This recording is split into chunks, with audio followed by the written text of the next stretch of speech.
Assalamualaikum warahmatullahi wabarakatuh. Pada video kali ini, saya akan membahas kembali Sejarah Dunia yang Disembunyikan karya Jonathan Black Part 2. Tidak ada yang terjadi dimanapun di kosmos ini kecuali ada hubungannya dengan pikiran manusia.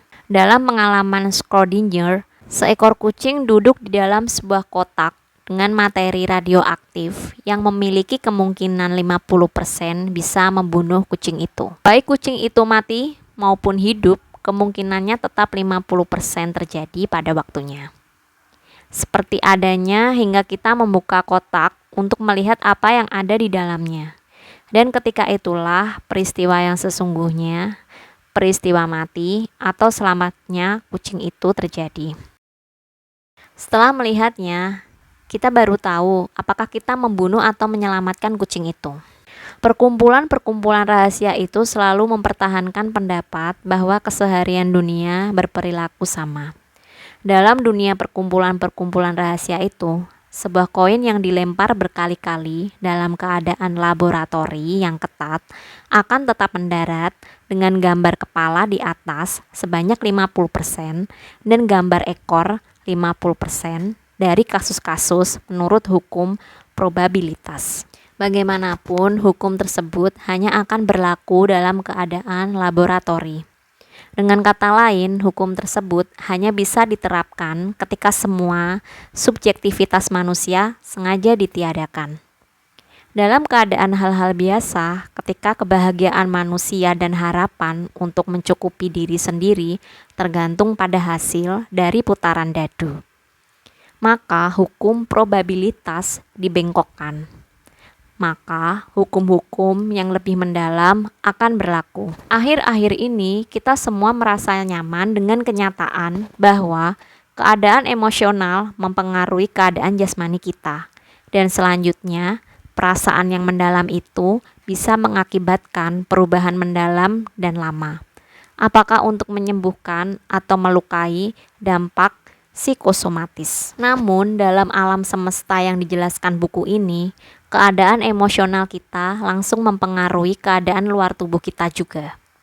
Dalam alam semesta, psikosomatis, perilaku dari objek fisik dalam ruang langsung dipengaruhi oleh keadaan mental tanpa kita melakukan apapun terhadap hal itu.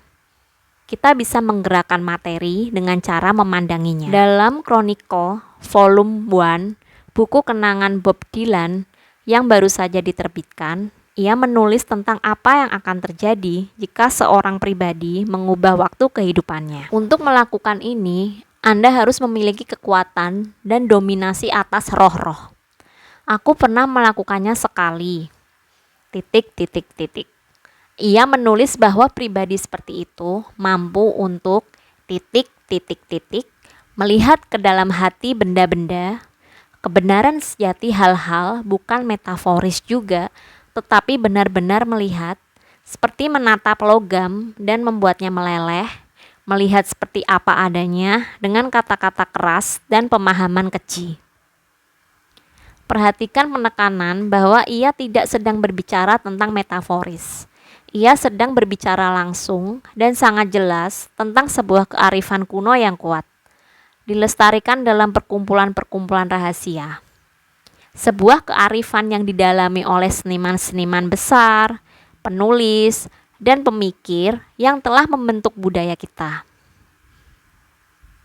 Inti dari kearifan ini adalah percaya bahwa loncatan terdalam dari kehidupan mental kita adalah juga loncatan terdalam dari dunia fisik, karena alam semesta dari perkumpulan-perkumpulan rahasia semua kimiawi adalah psikokimiawi. Dan cara-cara ketika konten fisik alam semesta menjawab jiwa manusia dijelaskan oleh hukum-hukum yang lebih dalam dan berkuasa daripada hukum-hukum ilmu pengetahuan materi. Penting untuk menyadari bahwa hukum-hukum yang lebih dalam berarti lebih dari sekedar keberuntungan yang dialami oleh para penjudi atau kebetulan yang terjadi dalam 3 serial kejadian. Tidak, menurut hukum ini, Perkumpulan-perkumpulan rahasia berarti hukum yang saling jalin sendiri menjadi anyaman kehidupan pribadi pada tingkatan yang paling intim. Juga pola besar dan rumit dari urutan takdir yang telah membentuk sejarah dunia.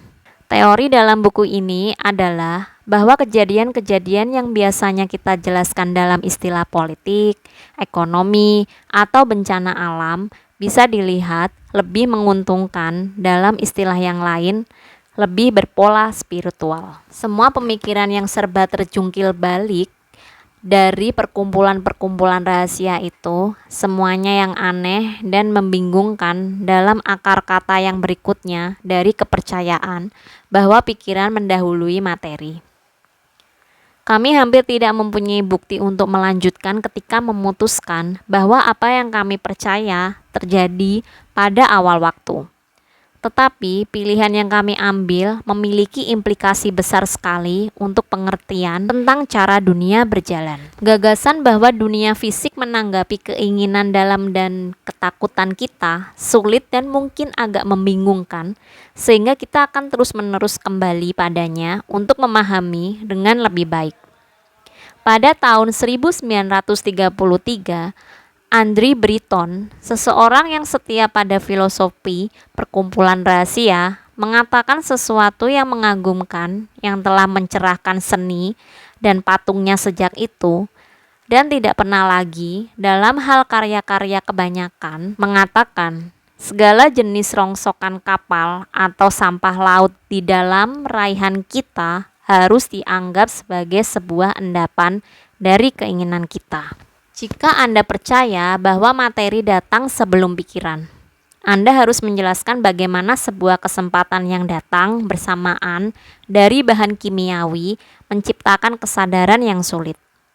Jika sebaliknya, Anda percaya bahwa materi diendapkan oleh sebuah pikiran kosmis, Anda memiliki masalah yang sama, sulitnya untuk menjelaskan bagaimana dan memberikan sebuah contoh kerja.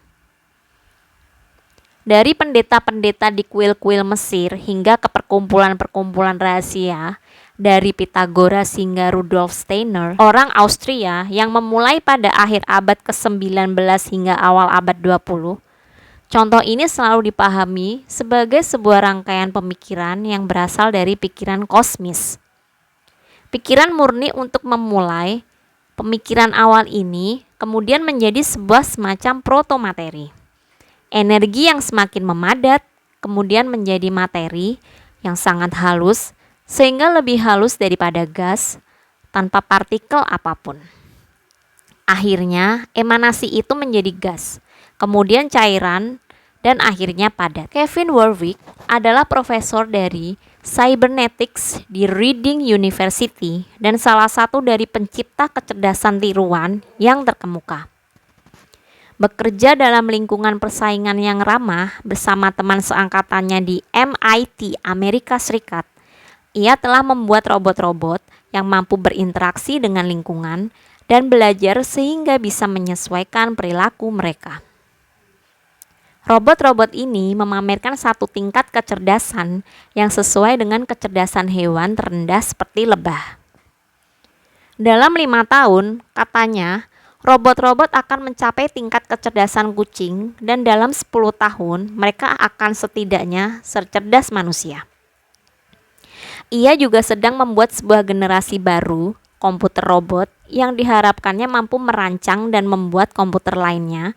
Setiap tahapan membuat komputer yang lebih rendah satu tingkat di bawahnya. Menurut para kosmolog dunia kuno dan perkumpulan-perkumpulan rahasia, pancaran kosmis dari pikiran kosmis harus dipahami dengan cara yang sama. Ketika bergerak ke bawah dalam sebuah hierarki dari yang lebih tinggi dan lebih berkuasa, dan merupakan prinsip yang menjalar ke yang lebih sempit dan lebih khusus. Tiap-tiap tingkat menciptakan dan juga mengarahkan ke tingkatan yang ada di bawahnya. Sebuah ukiran alkimia dari Motus Liber diterbitkan secara tanpa nama pada tahun 1677. Dalam alkimia, pengendapan embun pagi merupakan simbol dari pengendapan pikiran kosmis menjadi materi alam. Kabbalah menjelaskan bagaimana setetes embun ilahiyah jatuh dari sebuah kepala kasar sang kuno, membawa kehidupan baru. Lebih khusus lagi, embun adalah simbol dari kekuatan spiritual yang bekerja dalam hati nurani sepanjang malam hari. Oleh karena itulah, sebuah hati nurani yang buruk mungkin membuat kita tidak bisa tidur sepanjang malam. Di sini, prakarsa terlihat mengumpulkan embun, dengan kata lain menuai keuntungan atas kebangkitan pelaksanaan spiritual yang mereka lakukan ketika tidur. Emanasi-emanasi ini juga telah dipikirkan sebagai pribadi dalam berbagai pengertian, seperti juga kecerdasan dalam berbagai pengertian. Ketika saya melihat Kevin Warwick memperlihatkan penemuannya kepada teman-temannya di Royal Institute pada tahun 2001, ia dikritik oleh kesadaran implikasi karena menyatakan bahwa robot-robot cerdas dan lain-lain. Namun yang tidak bisa disangkal kebenarannya adalah bahwa otak robot-robot ini tumbuh menjadi sesuatu seolah hidup. Mereka membentuk sesuatu yang sangat mirip dengan kepribadian, berinteraksi dengan robot lainnya, dan juga membuat pilihan di luar segala yang telah diprogram dalam otak robot mereka. Kevin menyangkal bahwa robotnya tidak memiliki kesadaran dengan segala sifat kesadaran manusia, tidak juga anjing.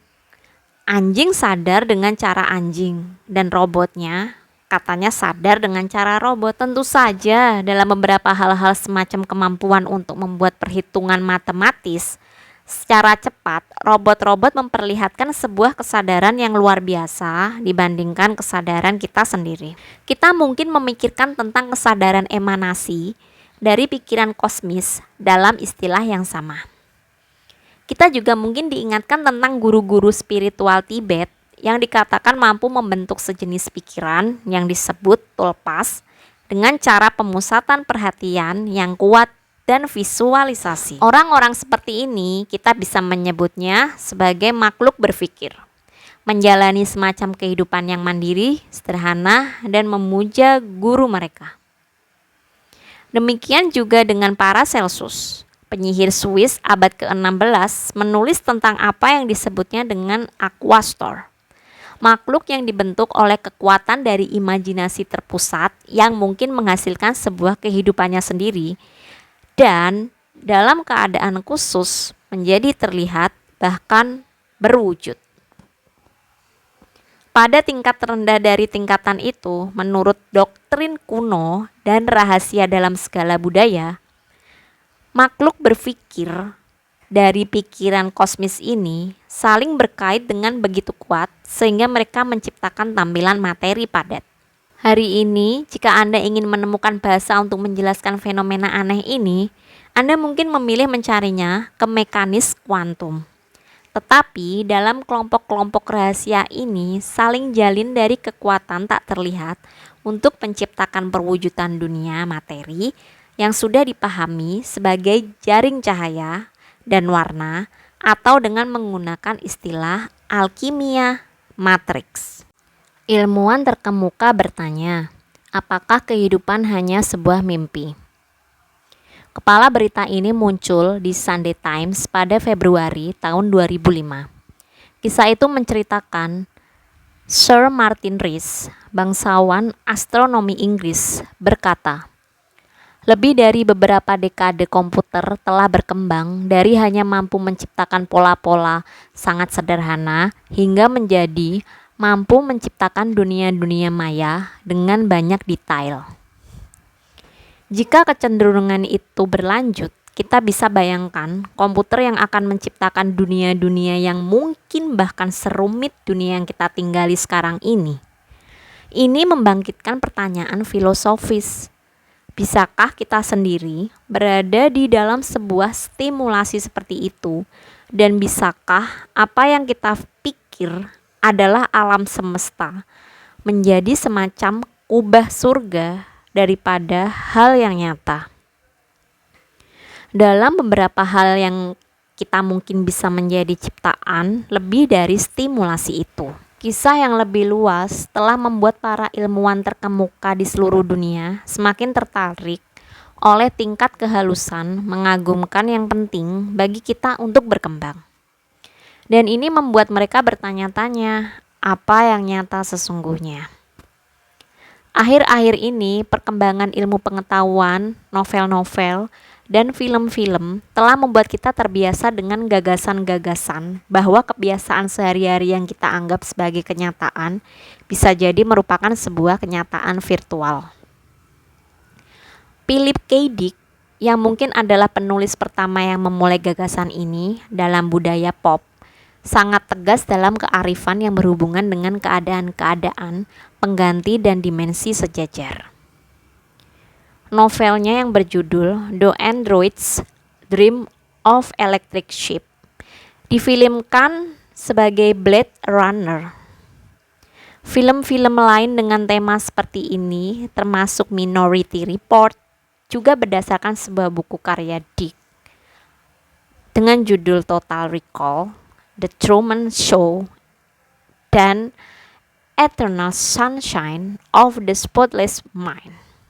Namun yang terhebat adalah The Matrix. Dalam The Matrix, polisi jahat yang menakutkan mengenakan pelindung dalam dunia maya yang kita sebut kenyataan untuk mengendalikan kita dari tujuan jahat mereka sendiri. Setidaknya sebagian ini merupakan cerminan dari ajaran sekolah-sekolah misteri dan perkumpulan-perkumpulan rahasia. Meski semua makhluk hidup di balik cadar ilusi merupakan bagian dari hierarki endapan dari pikiran Tuhan, beberapa memperlihatkan ambivalensi moral yang mengganggu. Ini adalah makhluk-makhluk yang dialami orang-orang dari dunia kuno sebagai dewa-dewa mereka, roh, dan iblis. Kenyataan bahwa beberapa ilmuwan ternama mulai melihat lagi kemungkinan-kemungkinan dalam cara yang sangat kuno untuk melihat pada kosmos merupakan tanda yang mendukung.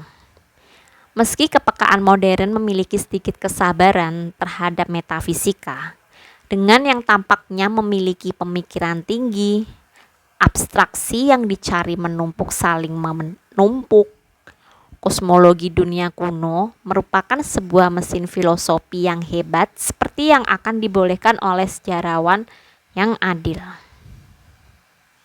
Dalam catatan yang saling bertaut, dimensi yang berkembang, bentrok, berubah perlahan, dan saling baur dari sistem-sistem besar dalam porsinya, kerumitan dan kekuatan penjelasan yang baik, ia menyaingi ilmu pengetahuan modern.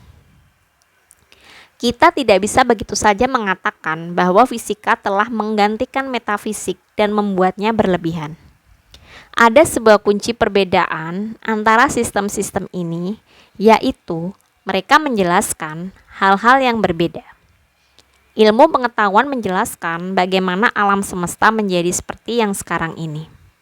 Filosofi kuno sejenis yang akan kita jelajahi dalam buku ini menjelaskan bagaimana pengalaman kita tentang alam semesta menjadi seperti ini. Demikian video yang sudah saya share tentang buku Sejarah Dunia yang Disembunyikan. Akan ada part 3-nya. Terima kasih. Wassalamualaikum warahmatullahi wabarakatuh. Bye.